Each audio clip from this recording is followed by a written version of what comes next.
শিশু দিবসের আগেই রঙিন আবহে মাতল শিলিগুড়ি। শিশু দিবসের আগে থিয়েটার মঞ্চে শিশুদের উচ্ছ্বাস, বনমালার অভিনব উদ্যোগ, দীনবন্ধু মঞ্চে ফের। শিশু দিবসের আগে রঙিন আবহে মাতল শিলিগুড়ি। সোমবার দুপুরে দীনবন্ধু মঞ্চে অনুষ্ঠিত হল শিলিগুড়ি বনমালা থিয়েটার ওয়েলফেয়ার সোসাইটির অভিনব উদ্যোগ। থিয়েটারের সঙ্গে শিশু দিবস পালন।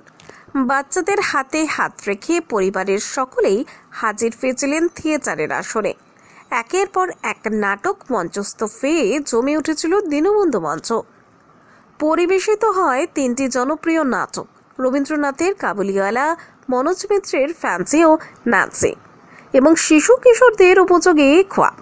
অনুষ্ঠানের মূল উদ্দেশ্য ছিল আগামী প্রজন্মকে মঞ্চ নাটকের সঙ্গে পরিচয় করানো। আয়োজকদের কথায় বাচ্চারা শুধু গল্প শুনবে না, তারা নাটকের ভাষায় জীবনকেও চিনবে। এটাই আমাদের উদ্দেশ্য। কবি সুকান্ত ভট্টাচার্যের জন্মশতবর্ষে তাকে শ্রদ্ধা জানিয়ে এই উদ্যোগে অংশ নেন বহু থিয়েটার প্রেমী ও সাংস্কৃতিক কর্মী। এক বিকেল জুড়ে দীনবন্ধু মঞ্চে জমে ওঠে হাসি, করতালি আর অভিনয়ের এক আনন্দঘন উৎসব।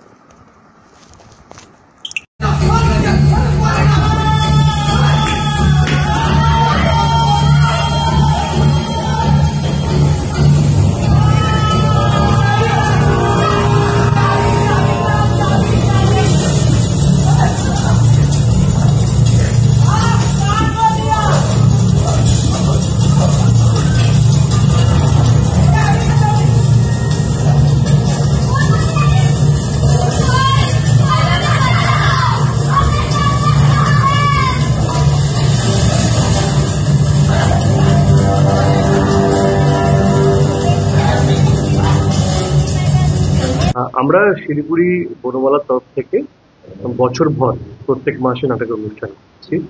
এবছর নভেম্বর মাস শিশু দিবস 14 নভেম্বর, সেটা মাথায় রেখে আজ 10ই নভেম্বর আমরা দীনবন্ধু মঞ্চে নাটক নিয়ে বা নাটকের সঙ্গে শিশু দিবস উদযাপন এমন একটা অনুষ্ঠানের আয়োজন করেছি, যেখানে শিলিগুড়ির থেকে আমরা শিলিগুড়ি বনমালা তাদের একটি নাটক ফ্যান্সি ও ন্যান্সি অভিনয় হলো, এবং কলকাতার এসো নাটক শিখি নাটকের দল তারা দুটি নাটক কাবুলিওয়ালা এবং খোয়াইশ অভিনয় করলেন।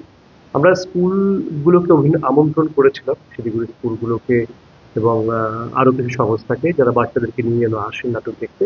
অনেকেই এসছেন এবং খুব সুন্দর করে নাটকের অনুষ্ঠানটা সফল হলো। আমি বিশ্বজিৎ রায়, শিলিগুড়ি বনমালার সম্পাদক।